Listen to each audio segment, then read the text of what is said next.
கத்தி கப்பல் செய்து வைத்தேன், கால்வாய் கூட வெட்டி வைத்தேன், வா மலையே வா, வா மலையே வா. வணக்கம். இன்றைக்கி நாம் கப்பல் எப்படி செய்கிறது அப்படிங்கிறது தான் பார்க்க போகிறோம்.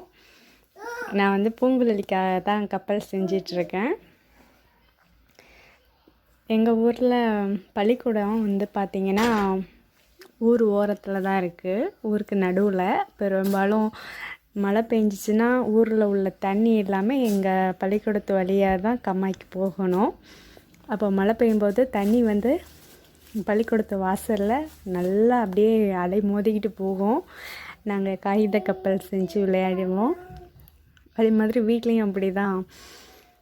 வீட்டுக்கு பின்னாடி உள்ள தண்ணி ஃபுல்லாக அப்படியே எங்கள் அடுப்படி ஓரமாக போகும். அப்போவும் நாங்கள் கப்பல் விட்டு விளையாடுவோம். எனக்கு வந்து இந்த கப்பல் செய்ய ரொம்ப பிடிச்சிருந்துச்சு. ரொம்ப அழகாகவும் வந்து இருந்துச்சு. நீங்களும் சின்ன வயசில் இந்த கப்பல் செஞ்சு விளையாடிருப்பீங்கன்னு நினைக்கிறேன். அடுத்து பார்த்திங்கன்னா நான் வந்து கத்தி கப்பல் செய்ய போகிறேன். கத்தி கப்பல் வந்து அதுவும் ஈஸி தான். நீங்களும் இந்த மாதிரி கப்பல் செஞ்சு விளையாடிருந்தீங்கன்னா கமெண்ட்டில் சொல்லுங்கள்.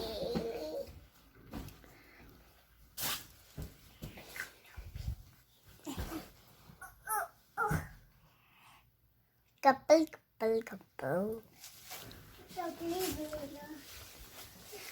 கப்பல் கப்பல்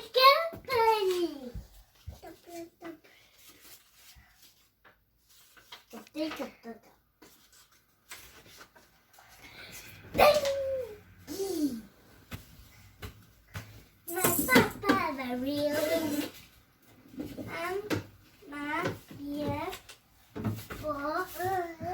அடுத்து கத்தி கப்பல் செஞ்சு முடிச்சாச்சு. நீ கப்பல் ஓட்டுறதுக்கு ஆள் வேணும் இல்லையா? அதனால் நம்ம வந்து ஒரு பேப்பர் மனுஷனை ரெடி பண்ணிடலாம்.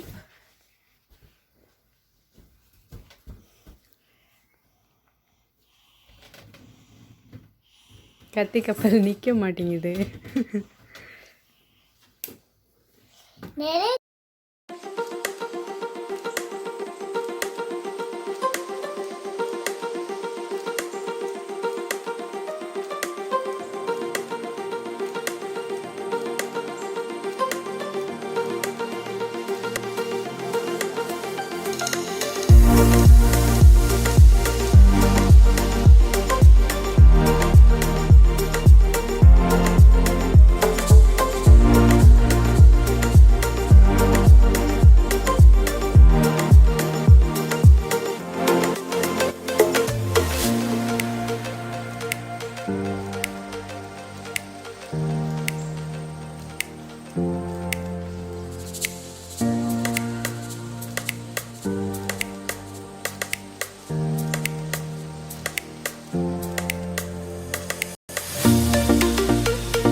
ஏய் லடா